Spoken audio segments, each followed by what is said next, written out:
Olá, queridos alunos. Então, hoje a gente vai falar sobre evolução, né? As evidências da evolução. E daí vem uma pergunta: será que toda evolução é sinônimo de progresso? Pelos estudos, né, feitos, acredita-se que não. Por quê? Uma característica que pode ser favorável para uma determinada espécie, ela pode ser, né, desfavorável para outra, né, para aquela espécie em uma outra determinada situação, né? E exemplificando isso aí, a gente pode falar sobre os seres humanos que tinham anemia falciforme, né, que surgiu na África milhões de anos atrás. Esses indivíduos, né, com a doença falciforme eram mais resistentes à malária. Por seleção natural, aqueles com suas hemácias normal tinham mais chances de resistir a essa parasitose. E hoje, né, quem tem esse problema, né, essa anemia falciforme, né, tem que ser tratada porque é um problema, né, para essa nossa geração. Quanto para os africanos, era uma, vamos dizer assim, uma característica importante, né, para o bem do ser humano.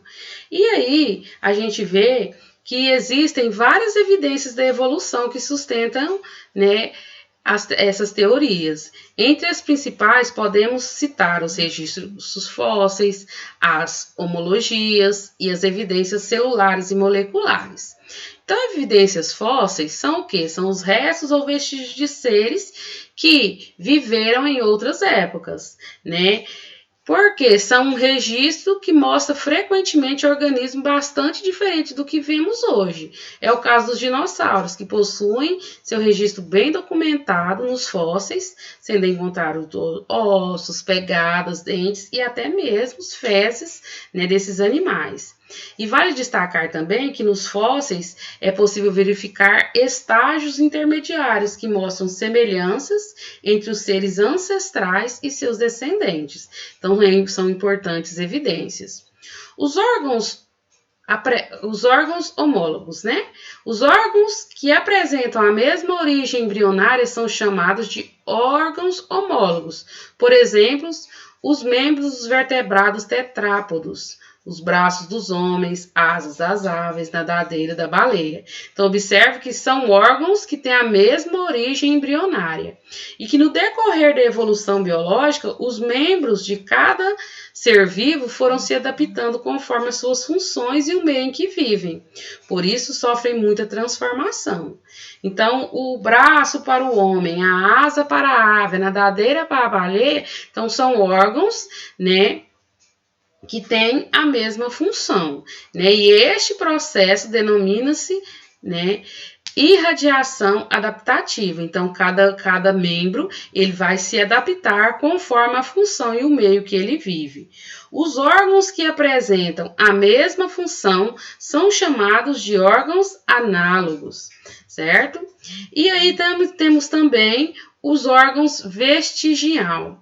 Podemos definir órgão vestigial como uma estrutura astrofiada que possui pouco ou nenhuma função em um determinado organismo. Um dos principais exemplos de órgãos vestigiais é o apêndice humano. Essa projeção do intestino não apresenta grandes funções para o homem, porém é bastante desenvolvida em alguns animais herbívoros, tais como o coelho. Então, esses órgãos, né, vestigial é aquele órgão que ele apresentam uma importância para um determinado ser e quase nenhuma importância para outro, né? Como é esse caso que a gente falou. Evidências moleculares. Os recentes avanços da biologia molecular têm permitido comparar diretamente a estrutura genética de diferentes espécies, através da comparação das sequências dos nucleotídeos presentes nas moléculas de DNA. Os resultados das análises bioquímicas têm confirmado as estimativas de parentesco entre espécies obtidas por meio de estudos de fósseis e anatomia comparada.